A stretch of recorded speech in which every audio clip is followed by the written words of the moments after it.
All right, music fans, welcome back. Harmless Dave here on the Harmless Dave channel, talking about music and concerts and all kinds of stuff, just random thoughts that, I don't know, they just pop into my brain and then I have to just get them out. And this is my outlet right here, doing what I do in real time for a few real people out here, just like you there, just like me here. So, you know how I don't like to go to concerts, right? And, I've been talking about certain classic rock bands with one original member. By the way, I get a lot of pushback when I put out stuff. I record a video and I show folks there's only one original member, and there he is. And then the comments I get are, well, you mispronounced the other guy's last name, Panko, Pankow, Pink Eye. And I like Jimmy. I don't have any problems with him. Although Peter Cetera doesn't like that song Old Days because it mentions Howdy Doody. Again, random things popping into my head. Um, but anyway, sure, go see the classic rock band, which is a cover band or a tribute band or whatever you want to call it. They're still putting on a good show, and Neil Donnell is the best. Cool, man. I'd rather see Chicago with either Peter Cetera, which Peter has retired, or Jason Sheff, who left the band a number of years ago, or Jeff Coffey, who also left the band. There's a pattern there, by the way. It might not be a really great working environment, but the current group of guys who are representing Chicago, they will tell you otherwise. All right? I'm sure they will. Anyway, the last concert I went to see was back in February, and that was Toby Mac and Crowder and Kane. This is a great show. I took my son to his first real big concert. He had been to another concert which was a bit smaller than that, my 11-year-old, and he really enjoyed himself, had a great time, except he got a little sleepy toward the end. It's like 4 hours of music or something like that. So starts at 7, gets out probably after 11, and it's a long night even for a kid. This is the whole concert industry, I think, has to rethink how they do stuff. I think they should start concerts earlier. They should do more afternoon concerts. Maybe even do one in the morning, 11 a.m. concert. Wouldn't that be crazy? I think it would be kind of cool. Anyway, so I've also been lamenting or complaining about ticket prices. And so I'm going to do a little screen share here because I actually bought 2 tickets to this upcoming concert.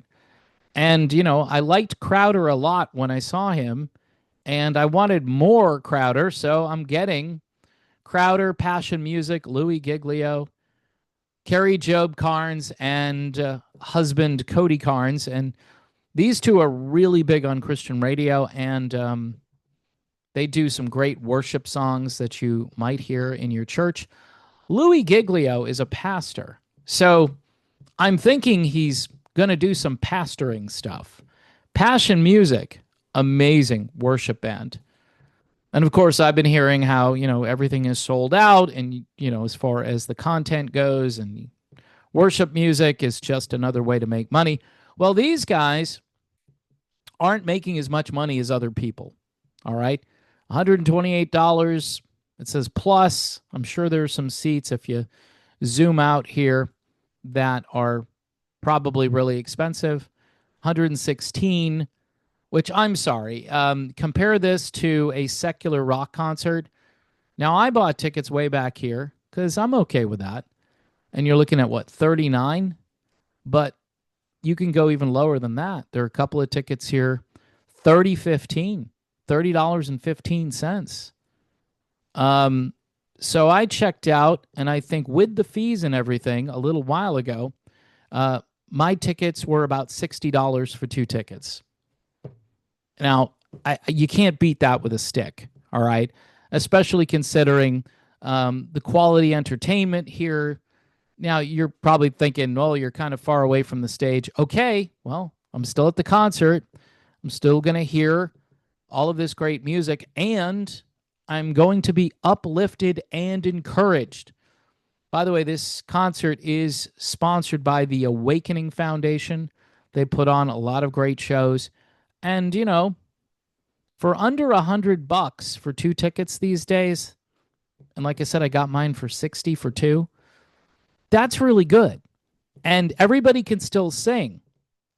I had someone tell me about this 80s concert, and there are three singers, I believe, who were at one time in their respective bands that they're saying that they were representing. Like there's a guy who used to be in Journey, there's a guy who used to be in Asia, and there's one other guy.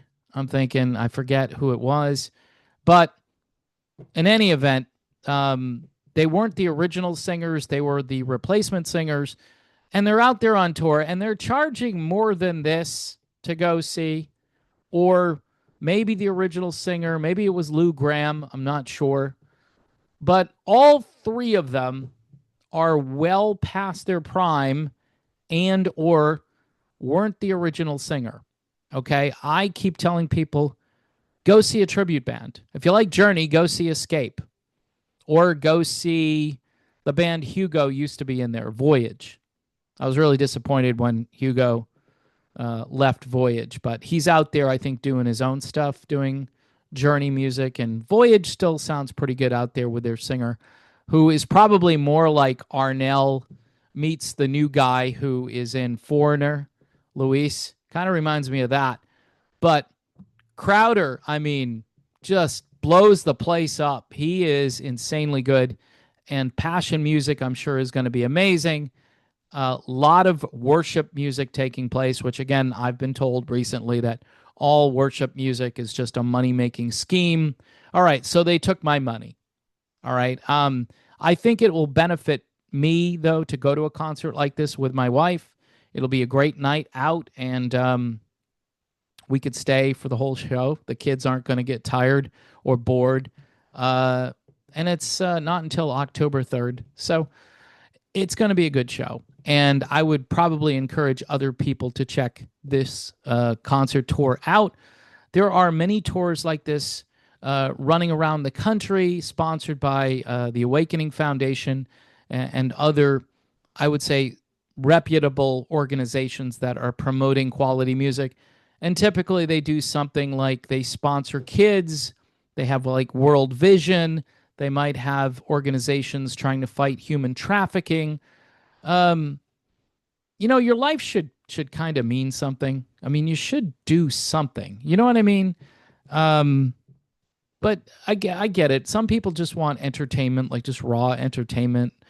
They want to drink beer and they want to, just kick back. And I'm okay with, if that's what you want to do, that's fine. I've just gotten to a point where if I'm going to be encouraged and entertained, all in one fabulous night of entertainment, then this is what I'm going to do. So, and if it's not for you, that's fine. That's cool. I don't know how you can really go wrong here, though, because I'm telling you, the singing, the quality of the musicians that are there, it'll blow you away. You'll be like, huh, nobody's going to talk about who's playing guitar for Crowder, right? No one's going to mention that. No one's going to wonder who the drummer is for Passion Music. But I can guarantee you they're all going to be ringers, every single last one of them. Because every time I go to a concert like this, I'm blown away.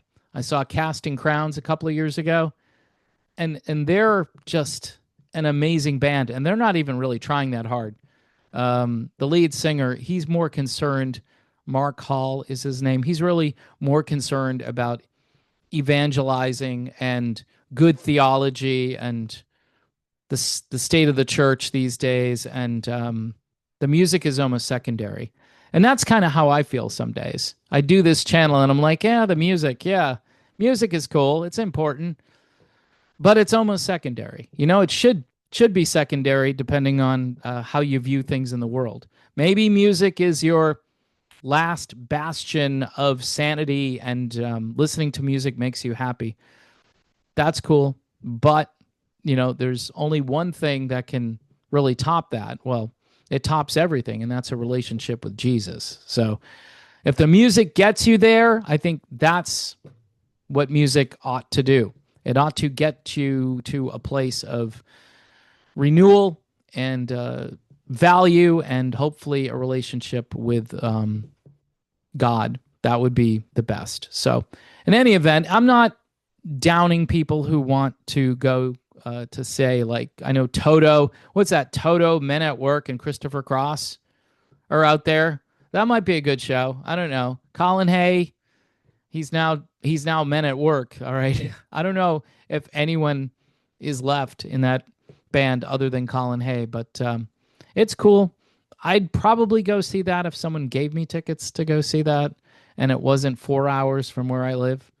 Those things, all those things have to line up in order for me to go see a concert. And this in Estero is pretty close to Fort Myers. So that works for me. I can get home and it's not 2 o'clock in the morning and my knuckles aren't like, hurting from holding on to the steering wheel because I'm afraid I'm going to fall asleep or whatever. So yeah, it's a good time, and I'm sure I'm going to love this. So anyway, just thought I would tell folks because people like to make fun of me because I don't go to concerts, and I get it. Fire away. I mean, it's just, I'd rather be at home most nights, just going to sleep and enjoying, a good 7 or 8 hours of sleep. That to me is worth more than all the concerts I could go to.